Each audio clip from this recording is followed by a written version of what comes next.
Do you think I just like making second-rate apps, that I enjoy massive abstractions, and that's why I use React Native? Because you're wrong. I use React Native because Facebook made it. And I love Facebook as a company and its mission statement to connect people together. They're making the world a better place, which inspires me to use React, GraphQL, and not least of all, React Native. When I grow up, I want to be a computer just like Mr. Zuck.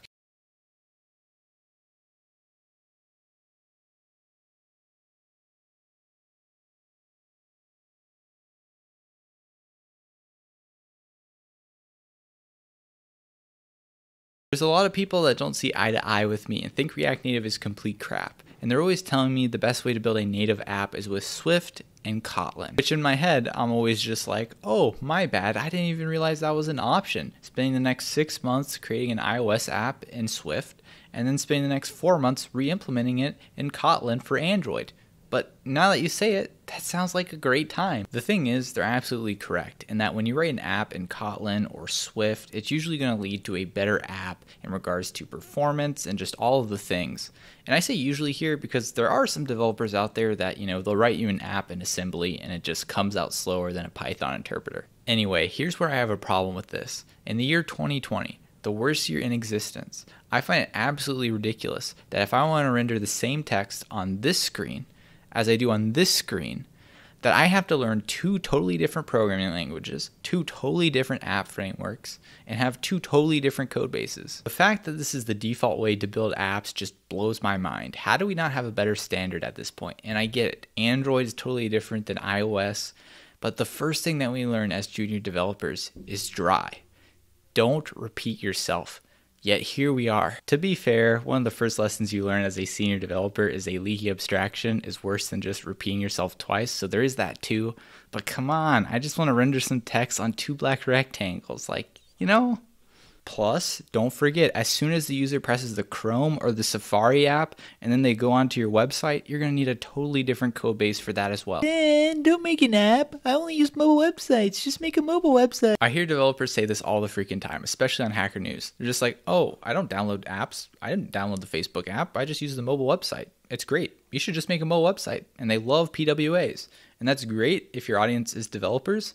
But the problem is, the rest of the freaking world is just addicted to apps. Your grandma doesn't want to visit your mobile website. She wants to download your app. And in this day and age, if your business does not have a website, an iOS app, and an Android app, people just don't take you seriously. I don't like it. I wish I could just build a website and be done with my life. But it's the way things are. Life sucks. So when someone says, just make a native app with Kotlin and Swift, it's wonderful, I'm just like, bro, how come you're not eating homemade pasta every night? Huh? You don't want to hire a personal chef? No? Can't afford it? Don't want to put the time and energy in yourself to make it? Didn't freaking think so. You do know that it yields better results with superior taste and texture to that box of mom's spaghetti you're fixing to boil over there. React Native is a box of rigatoni, or if you're gluten-free, it's a stick of celery. And I would love if homemade pasta just magically appeared in front of me. I don't want to eat React Native. But you know what? The reason why you and me are over here boiling a box of pasta is because it is convenient and good enough. Now, some of you are probably wondering why I'm eating this brand instead of, say, Flutter, which, depending on who you talk to, will tell you it tastes way better.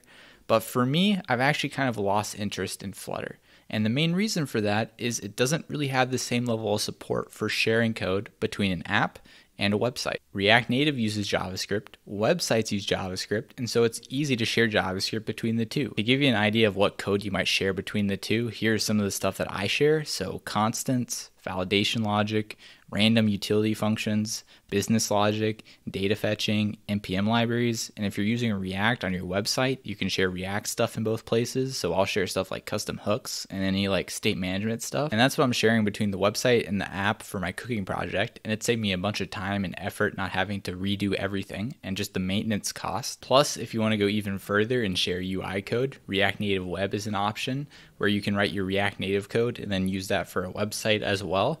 And that's exactly what Twitter is using right now for its website. Though, funny enough, I've actually never heard them talk about using React Native for their app. So that is a little bit sus if you ask me. Compare this with Flutter, which uses the Dart programming language, and you just can't really share code between that and the website in JavaScript. Now there is Flutter for web that is in beta that lets you use Flutter and Dart to build a website. And if, say, in 6 months that actually becomes really legit and you can make really good websites, better than, with React, then for sure, I will definitely reconsider Flutter. But until then, I'm just kind of not that interested in it. There are 2 other players that I've seen in this like cross-platform JavaScript space, namely Ionic and NativeScript, which I haven't tried and don't really know anything about them except that they offer like other front-end frameworks. So like you can build an app in Vue, or if it tickles your fancy, in Angular as well. But I don't know if they're any good. I've only focused on React Native since that is the dominant player. Now, if you can afford an iOS and an Android team, go for it. You should build the best possible app. But here's the thing, I actually don't know if it's so clear cut, even if you have the money for it, that you should go with Kotlin and Swift. The reason I say that is these companies are literally swimming in money. They have iOS and Android teams, and they are still choosing to adopt React Native for some of their apps. React Native doesn't make the best apps, just like how Electron doesn't make the best desktop apps. Yet more and more companies are choosing both, because it's good enough, and the development gains of having one code base, or at least close to one code base, make up for it.